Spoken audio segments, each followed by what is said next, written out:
Tapos ito, may budiga naman maliit. Dito na naman yung ang tawag dong, yung unahan ng fishing boat natin na pinagawa. So, sa lakas ng hangin, yung trapal natin ay napunit. Okay lang yun. Problema yan. So, dito sa gilid, kung titingnan natin yung gilid, so natapos na talaga niya. Pero yung daydayan dito sa pinakataas, hindi pa niya ikinabit kasi nga maglalagay pa siya ng sahig. Your parents brought YouTube channel solid. Oh yeah.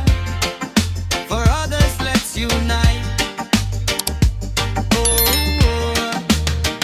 Hello everyone! Update tayo ngayon sa pinagawa natin na fishing boat.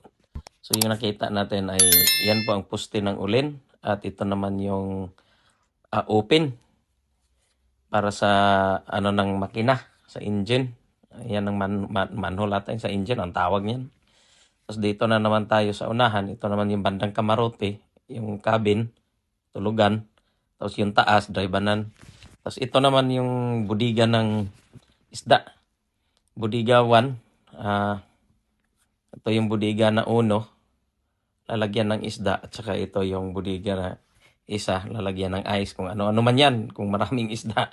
Sana. So ayan, dalawang budiga. Tapos ito naman yung ano ng poste ng pangatlo doon sa unahan. Tapos yung maiksi, yun na naman yung lagayan ng mga pisi, yung lubid. Kung magligpit sila, ayan dyan nila iikot. Tapos ito, may budiga naman maliit.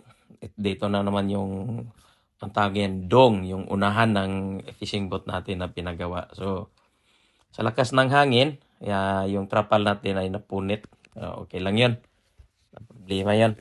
So dito sa gilid, kung titingnan natin yung gilid, so natapos na talaga niya.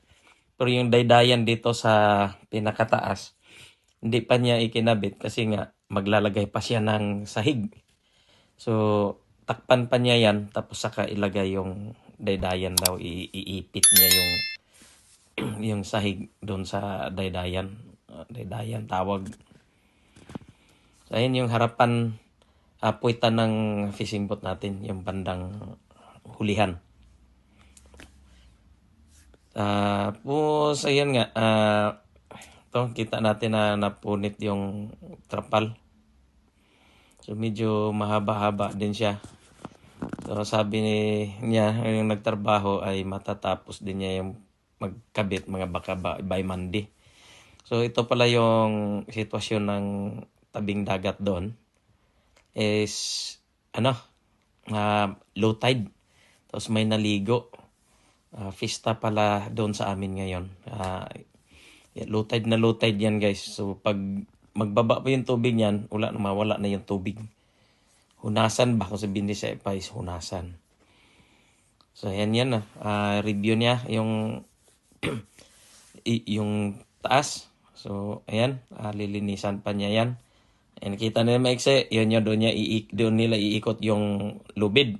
Pero lagyan pa yun na sahig lahat. So walang open yan, may sahig, tapos may manhole lang. May sasakyan pa doon sa harap pa, sa likuran . So medyo malaki-laki pa siguro itong trabaho kasi yung gilid nito, babalutan pa yun ng net. Tapos palitadahan pa yun, epoxy. Medyo malaki pa. Tapos mag-epoxy pa siya dyan sa loob. Tapos magpintura. Tapos magsahig. Tapos yan, dito nga banda ay may kamarote yan. Yung nag-request kasi ako ng tulugan doon. Magpalagay ako ng tulugan para sa akin. Tapos yan, yung lalaga yung daanan ng makina. So ito yung sa makina. Yung butas na yan. Yan yung para sa makina. At dito naman sa bandang hulihan, may poste at dyan, budiga din yan. Kung ano-ano lang yung ilagay. Pero lagyan pa yan ng sahig para hindi matamaan yung ihi. So, guys, may forma na siya. Like and follow.